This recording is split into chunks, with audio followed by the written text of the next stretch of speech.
Hey everyone, I'm David Libden, trainer, speaker, coach of Applied Resources and Knowledge. Oftentimes in social gatherings, when you're meeting someone for the first time, early on in that conversation, the question comes up. So, what is it that you do? Now, hardly does anyone ever ask the question, unless maybe your experience is different, so why is it that you do that? Wouldn't it be great, or wouldn't it be different if that were the first question that someone were to ask us in a conversation? Why do you do what you do? I remember not too long ago I went for my annual checkup and my doctor reads me these lists of numbers that have to do with blood pressure, weight, and cholesterol and so forth.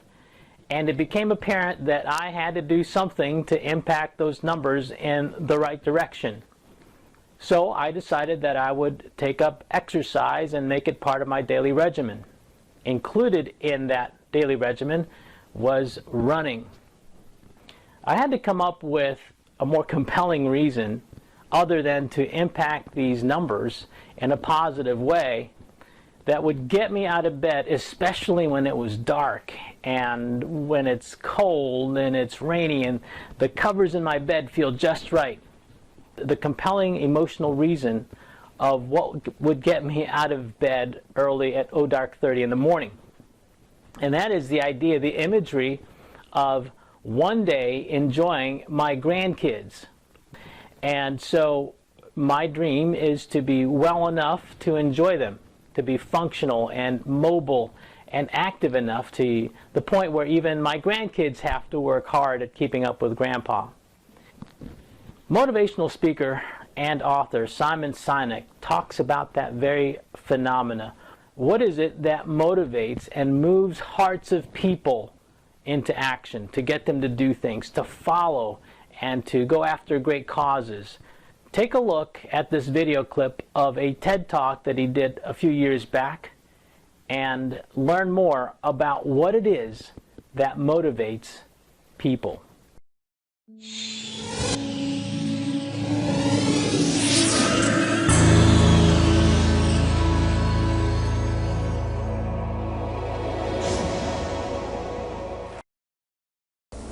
There's a pattern. As it turns out, all the great and inspiring leaders and organizations in the world, whether it's Apple or Martin Luther King or the Wright brothers, they all think, act, and communicate the exact same way, and it's the complete opposite to everyone else.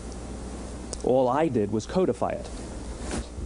This little idea explains why some organizations and some leaders are able to inspire where others aren't. Let me define the terms really quickly. Every single person, every single organization on the planet knows what they do, 100%. Some know how they do it, whether you call it your differentiating value proposition or your proprietary process or your USP. But very, very few people or organizations know why they do what they do. And by why, I don't mean to make a profit. That's a result. It's always a result. By why, I mean what's your purpose? What's your cause? What's your belief? Why does your organization exist? Why do you get out of bed in the morning? And why should anyone care? Well, as a result, the way we think, the way we act, the way we communicate is from the outside in. It's obvious. We go from the clearest thing to the fuzziest thing. But the inspired leaders and the inspired organizations, regardless of their size, regardless of their industry, all think, act, and communicate from the inside out. Let me give you an example. I use Apple because they're easy to understand and everybody gets it. If Apple were like everyone else, a marketing message from them might sound like this. We make great computers. They're beautifully designed, simple to use, and user-friendly. Want to buy one? Meh. And that's how most of us communicate. That's how most marketing is done, that's how most sales is done, and that's how most of us communicate interpersonally. We say what we do, we say how we're different or how we better, and we expect some sort of behavior, a purchase, a vote, something like that. Here's our new law firm. We have the best lawyers with the biggest clients. We have, we always perform for our clients, do business with us. Here's our new car. It gets great gas mileage. It has, leather seats. Buy our car. But it's uninspiring. Here's how Apple actually communicates. Everything we do, we believe in challenging the status quo. We believe in thinking differently. The way we challenge the status quo is by making our products beautifully designed, simple to use, and user-friendly. We just happen to make great computers. Want to buy one? Totally different, right? You're ready to buy a computer from me. All I did was reverse the order of the information. What it proves to us is that people don't buy what you do, people buy why you do it. People don't buy what you do, they buy why you do it. This explains why every single person in this room is perfectly comfortable buying a computer from Apple. Here's the best part. None of what I'm telling you is my opinion.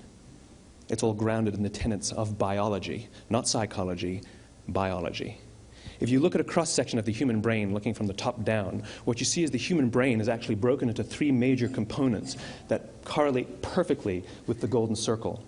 Our newest brain, our Homo sapien brain, our neocortex, corresponds with the what level. The neocortex is responsible for all of our rational and analytical thought and language. The middle two sections make up our limbic brains, and our limbic brains are responsible for all of our feelings, like trust and loyalty. It's also responsible for all human behavior, all decision-making, and it has no capacity for language. In other words, when we communicate from the outside in, yes, people can understand vast amounts of complicated information like features and benefits and facts and figures. It just doesn't drive behavior. When we communicate from the inside out, we're talking directly to the part of the brain that controls behavior, and then we allow people to rationalize it with the tangible things we say and do. This is where gut decisions come from.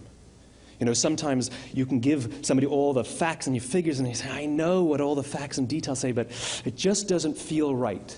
Why would we use that verb? It doesn't feel right. Because the part of the brain that controls decision-making doesn't control language. And the best we can muster up is, I don't know, it just doesn't feel right. So the question for you today is, what is it that gets you out of bed? Why do you do what you do? Take a few moments to journal your response. In the meantime, apply knowledge to realize more of your destiny. Talk to you soon.